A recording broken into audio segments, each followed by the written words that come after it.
जाने माने अर्थशास्त्री और लेखक विवेक देबरॉय का निधन हो गया है। विवेक प्रधानमंत्री मोदी के आर्थिक सलाहकार परिषद के अध्यक्ष भी थे।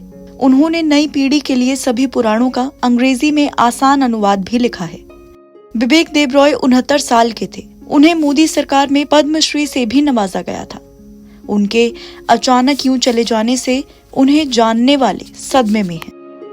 विवेक देबरॉय प्रधानमंत्री मोदी के आर्थिक सलाहकार परिषद के अध्यक्ष थे। सितंबर में देबरॉय ने पुणे के Gokhale institute of politics and economics के कुलपति पद से इस्तीफा दे दिया था। तब बॉम्बे हाईकोर्ट ने पहले हटाए गए कुलपति अजित रानाडे को अंतरिम राहत दी थी। यही नहीं, विवेक देबरॉय लेखक भी बहुत उम्दा थे। उन्होंने पुराणों का अंग्रेजी में आसान अनुवाद भी कर रखा है। ऐसा उन्होंने नई पीढ़ी के लिए किया था। दिल्ली एम्स ने अपने बयान में कहा है कि उनका आज सुबह 7 बजे आंतों में रुकावट के कारण निधन हो गया। प्रधानमंत्री मोदी ने विवेक देबरॉय के निधन पर कहा कि डॉक्टर विवेक देबरॉय जी विद्वान थे, जो अर्थशास्त्र, इतिहास, संस्कृति, राजनीति, अध्यात्मक और बहुत कुछ जैसे विविध क्षेत्रों में पारंगत थे।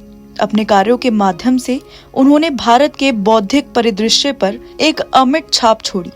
सार्वजनिक नीति में उनके योगदान से परे उन्हें हमारे प्राचीन ग्रंथों पर काम करने में मजा आया, उन्हें युवाओं के लिए सुलभ बनाया। विवेक देबरॉय को उन्हें पूरे करियर में कई पुरस्कार मिले, जिनमें 2015 में पद्मश्री भी शामिल है। अगले साल यानी 2016 में उन्हें यूएस इंडिया बिजनेस समिट में लाइफ टाइम अचीवमेंट अवार्ड से सम्मानित किया गया था।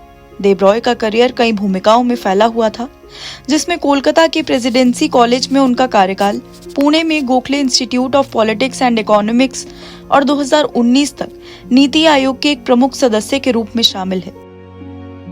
एक उत्साही लेखक के रूप में उन्होंने कई पुस्तकें, शोध पत्र और राय लेख लिखे और कई प्रमुख समाचार पत्रों के लिए कंसल्टिंग एडिटर के रूप में कार्य किया, जहां उन्होंने आर्थिक सुधारों, रेलवे नीति और सामाजिक असमानताओं पर अंतर्दृष्टि साझा की।